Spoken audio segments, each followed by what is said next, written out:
I'm so tired, y'all. I am really struggling to get my senses together this morning because I want to talk about something. But I am so tired. I slept most of the day away yesterday. I needed that rest.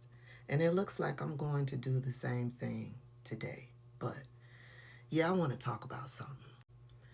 So we all know that Zohran Mamdani won the primary for mayor out in New York against Andrew Cuomo, the Democrat elite's golden boy. Zohran won against Andrew Cuomo. And since him winning the primary, I have been seeing people coming out of the woodwork accusing him of saying the term or using the term intifada. And so I was like, what is intifada? I go out and start doing research. First of all, I couldn't find him saying the word, making a post using the word, writing an article using the word. I couldn't find him using the word in any way, shape, or form. But I did learn the meaning of the word because words matter, right?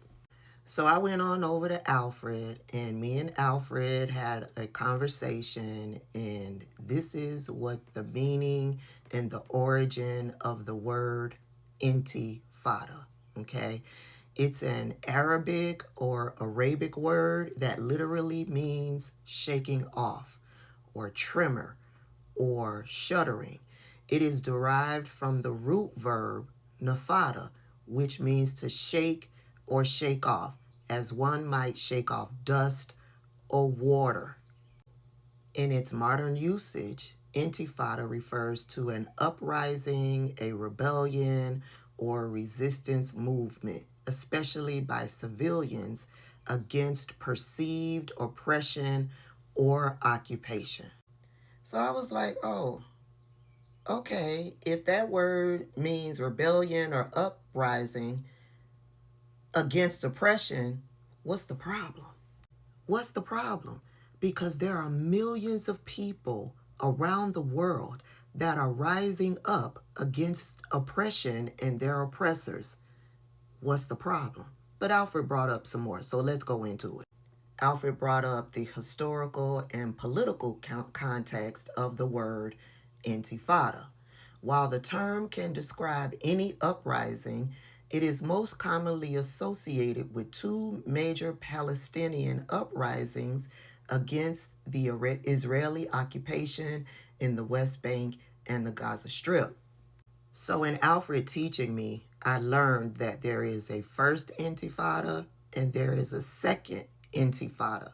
And so, the first intifada took place between 1987 and 1993 and is characterized mainly by mass protest, civil disobedience, strikes, and economic boycotts with some violent clashes.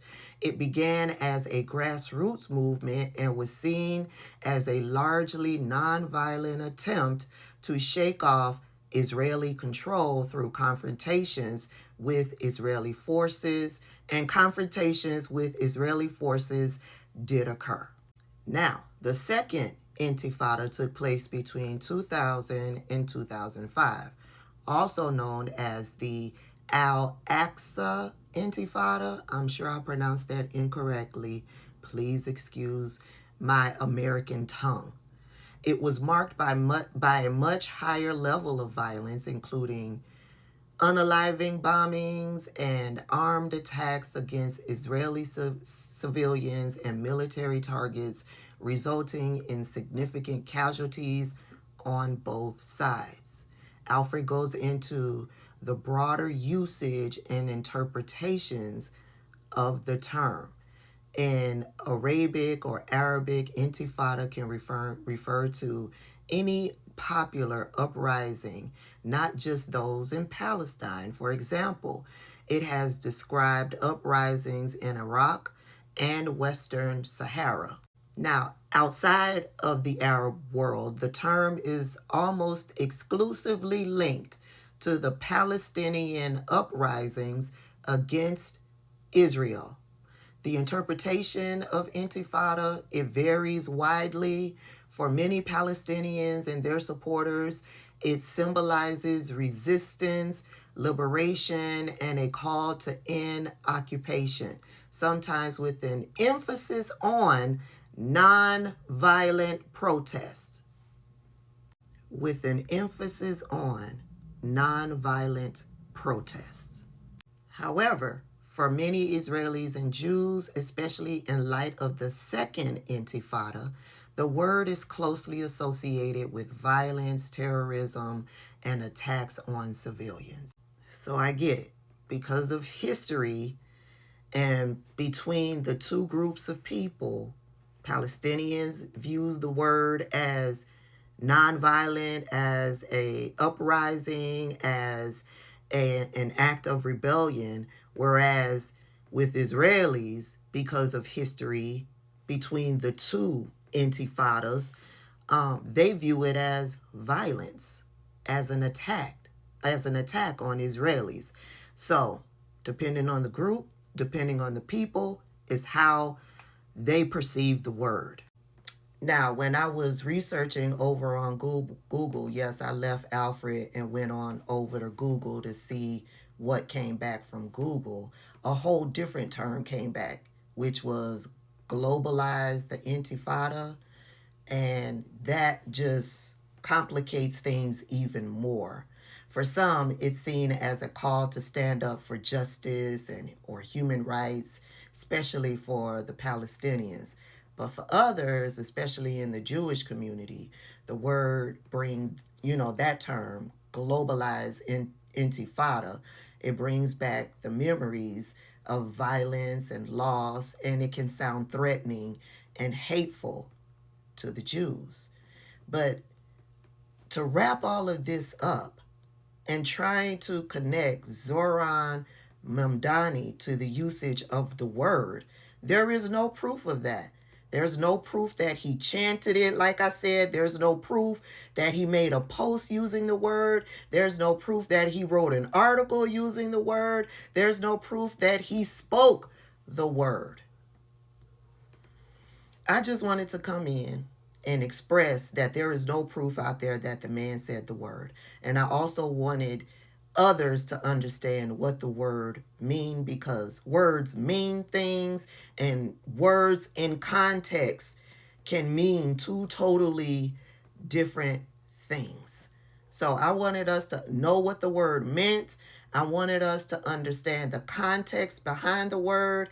I wanted us to understand how the word meant to the two different groups of people. But overall, there is no proof that the man has ever said the word, which is why this senator, Kristen Gillibrand, has found herself in a little bit of hot water this morning, where thousands of people are calling for her to resign.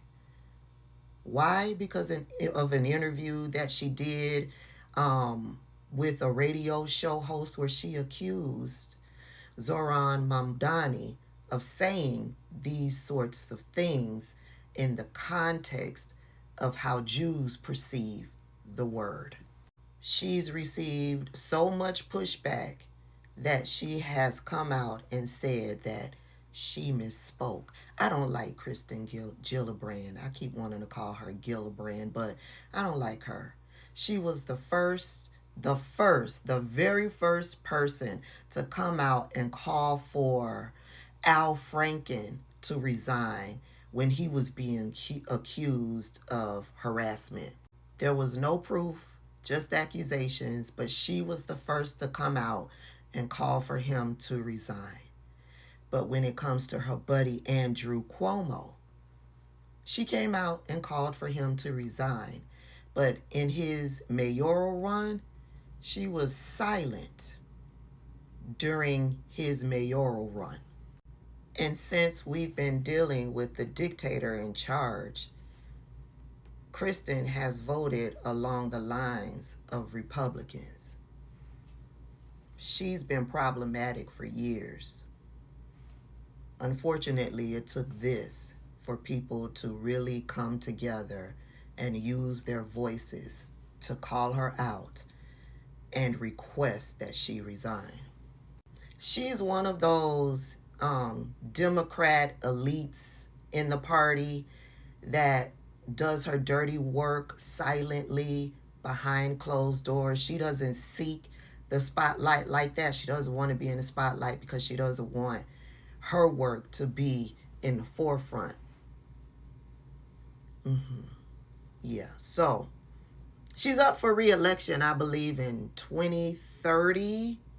Y'all could correct me down in the comment section.